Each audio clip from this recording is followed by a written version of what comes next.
தஞ்சாவூர் வடக்கு மாவட்டம் கபிஸ்தலம் தனியார் திருமண மண்டபத்தில் பாரதிய ஜனதா கட்சியின் ஆன்மீகம் மற்றும் ஆலய மேம்பாட்டு பிரிவு சார்பில் மாவட்ட ஒன்றிய நகர நிர்வாகிகள் அறிமுக கூட்டம் தஞ்சை வடக்கு மாவட்ட தலைவர் இளங்கோவன் தலைமையில் நடைபெற்றது.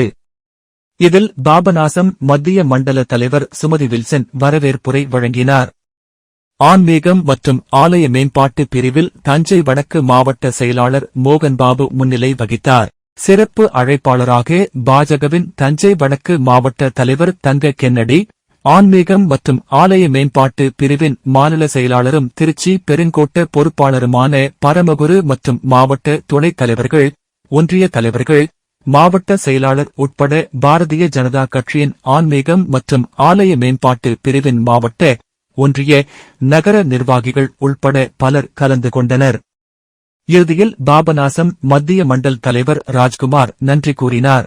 ஆன்மீகத்தை ஒவ்வொரு மனிதனும் சென்றடைய வேண்டும். நம்முடைய வரலாற்று பண்பாட்டு பெருமைகளை ஒரு சாதாரண பொதுமக்களிடம் கொண்டு சேர்க்க வேண்டும்.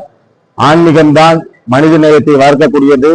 அதற்காக ஒவ்வொரு கிராமங்களிலும் இந்த ஆன்மீக ஆலய மேம்பாட்டு பிரிவு கோயில்களை பாதுகாப்பது மற்றும் அந்த கோயில் நிலங்களில் உள்ள சட்டப்பூர்வமான பிரச்சனைகளை சரி செய்வது மற்றும் ஆலய தூய்மை செய்வது, மக்களுக்கு பண்பாட்டு பயிற்சி வகுப்புகளை நடத்துவதன் மூலமாக நம்மளுடைய எதிர்கால சந்ததியினருக்கு நம்மளுடைய பாரம்பரிய பண்பாட்டினை பாதுகாப்பது, இது சம்பந்தமாக அவர்களுக்கான விழிப்புணர்வு கூட்டம் நடத்தப்பட வேண்டும் என்பதுதான் இந்த ஆலய பயன்பாட்டு முறையுடைய தலையாய கடமையாக இருக்கின்றது.